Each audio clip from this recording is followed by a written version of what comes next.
Personal ವಿಚಾರದ ಬಗ್ಗೆ 100% ಸತ್ಯ ಹೇಳಿದ್ರೆ ಜನ ನನ್ನ ದೇವತೆ ಮಾಡ್ತಾರೆ. ಕಠೋರ ಸತ್ಯದ ಬಗ್ಗೆ ಜಾಹ್ನವಿ ಮಾತು. ನನ್ನಮ್ಮ ಸೂಪರ್ ಸ್ಟಾರ್ ಗಿಚ್ಚಿಗಿಲಿಗಿಲಿ ರಿಯಾಲಿಟಿ ಶೋಗಳಲ್ಲಿ ಸ್ಪರ್ಧಿಸಿದ ಜಾಹ್ನವಿ ಬಿಗ್ ಬಾಸ್ ಕನ್ನಡ 12 ಕಾರ್ಯಕ್ರಮದಲ್ಲೂ ಸಹ ಕಾಲಿಟ್ಟಿದ್ರು. ಜಾಹ್ನವಿ ಡಿವೋರ್ಸ್ ವಿಚಾರ ಭಾರಿ ಸುದ್ದಿಯಾಗಿತ್ತು. ತಮ್ಮ ವೈಯಕ್ತಿಕ ಜೀವನದ ಬಗ್ಗೆ ಜಾಹ್ನವಿ ಇದೀಗ ಮಾತನಾಡಿದ್ದಾರೆ.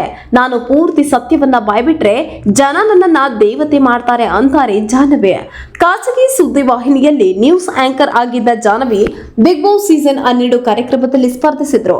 ಬಿಗ್ ಬಾಸ್ ಮನೆಯೊಳಗೆ ಜಾಹ್ನವಿ ಇರುವಾಗಲೇ ಟ್ರೋಲಿಗರಿಗೆ ಆಹಾರವಾದವರು. ಬಿಗ್ ಬಾಸ್ ಮನೆಯಲ್ಲಿ ಲಾಕ್ ಆಗಿದ್ದಾಗಲೇ ತಮ್ಮ ವಿಚ್ಛಿನ್ನದ ಬಗ್ಗೆ ಜಾಹ್ನವಿ ಮಾತನಾಡಿದ್ರು. ಹೊರಗೆ ಮಾಜಿ ಪತಿ ಸಂದರ್ಶನ ಒಂದರಲ್ಲಿ ಜಾಹ್ನವಿಯ ಬಗ್ಗೆ ಆರೋಪಗಳ ಸುರಿಮಗಳನ್ನೇ ಮಾಡಿದ್ರು. ಇದೀಗ ಅದೇ ವಿಚಾರವಾಗಿ ಜಾಹ್ನವಿ ತಿರುಗೇಟನ್ನ ನೀಡ್ತಾ ಇದ್ದಾರೆ. ನಾನು 100% ಸತ್ಯ ಮಾತಾಡಿದ್ರೆ ಜನ ನನ್ನನ್ನ ದೇವತೆ ಮಾಡಿಬಿಡ್ತಾರೇನೋ, ಯಾಕಂದ್ರೆ ಸತ್ಯ ಅಷ್ಟು ಕಠೋರವಾಗಿದೆ ಅಂತ ತಮ್ಮ ವೈಯಕ್ತಿಕ ಜೀವನದ ಬಗ್ಗೆ ಒಂದು ಯೂಟ್ಯೂಬ್ ಚಾನಲ್ ಸಂದರ್ಶನವನ್ನ ನೀಡುವಾಗ ಮಾತನಾಡ್ತಿದ್ದಾರೆ. ನಾನು ಬಿಗ್ ಬಾಸ್ ಮನೆಯಿಂದ ಹೊರಗೆ ಬಂದೆ. ಆಮೇಲೆ ಜೊತೆಯಲ್ಲಿ ಇದ್ದವರೇ ಏನೇನೋ ಬಹಳ ಕೆಟ್ಟದಾಗಿ ನನ್ನ ಬಗ್ಗೆ ಮಾತನಾಡಿದ್ದಾರೆ ಅಂತ ಗೊತ್ತಾಯ್ತು.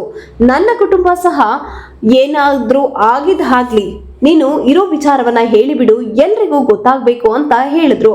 ಅವರ ಬಂಡವಾಳಗಳು ಅಂತ ಹೇಳಿದ್ರು.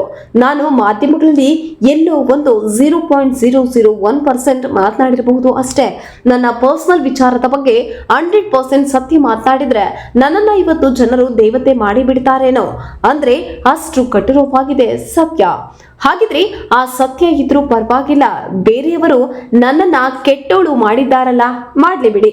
ಎಲ್ಲದಕ್ಕೂ ಕಾಲ ಅನ್ನೋದು ಉತ್ತರ ಇರುತ್ತಲ್ವಾ, ಅದು ಉತ್ತರ ಕೊಡುತ್ತೆ. ಅವರು ಅವರ ಜೊತೆಯಲ್ಲಿ ಇರೋರ ಬಂಡವಾಳಗಳನ್ನ ಏನಾದ್ರೂ ನಾನು ಬಿಚ್ಚಿಟ್ಟು ಬಿಟ್ರೆ ಇವತ್ತು ಬಹುಶಃ ನನ್ನನ್ನ ದೇವತೆ ಮಾಡ್ತಾರೇನೋ, ನನಗೆ ಅದು ಬೇಕಾಗಿಲ್ಲ, ಕೆಟ್ಟವಳ ಹಾಗೆ ಇದ್ದು ಬಿಡೋಣ ಅಂತಾರೆ ಜಾಹ್ನವಿ ಅವರು. ನನ್ನ ಕುಟುಂಬ, ನಮ್ಮ ಅಣ್ಣ, ನಮ್ಮ ಅಮ್ಮ ಇವತ್ತು ನನ್ನ ಬಗ್ಗೆ ಹೆಮ್ಮೆಯನ್ನ ಪಡ್ತಾರೆ. ನಮ್ಮ ಅಣ್ಣ ಅವನ ಸ್ಟೇಟಸ್ ನಲ್ಲಿ ನನ್ನ ತಂಗಿ ನನ್ನ ಹೆಮ್ಮೆ ಅಂತ ಹಾಕೊಳ್ತಾನೆ ಅಂದ್ರೆ ಅದು ಸುಮ್ಮನೆ ಅಲ್ಲ. ನಮ್ಮಣ್ಣ ತುಂಬಾ ಡಿಸಿಪ್ಲಿನ್ಡ್, ಹೀಗಿರ್ಬೇಕು ಹಾಗಿರ್ಬೇಕು ಅಂತ ಬದುಕುದವರು ಅವರು. ಅಂತವ್ರು ನಮ್ಮನ್ನ ಮೆಚ್ಚಿಕೊಳ್ತಾರೆ ಅಂದ್ರೆ ನನಗೆ ಅಷ್ಟು ಸಾಕು ರೀ. ಒಳ್ಳೆಯವರು ನಮ್ಮನ್ನ ಮೆಚ್ಚಿಕೊಂಡ್ರೆ ಸಾಕು, ಹೊರಗಡೆಯವರು ಏನು ಉತ್ತರ ಕೊಡೋದು ಬೇಕಾಗಿಲ್ಲ ಅಂತಾರೆ ಜಾಹ್ನವಿ ಅವರು.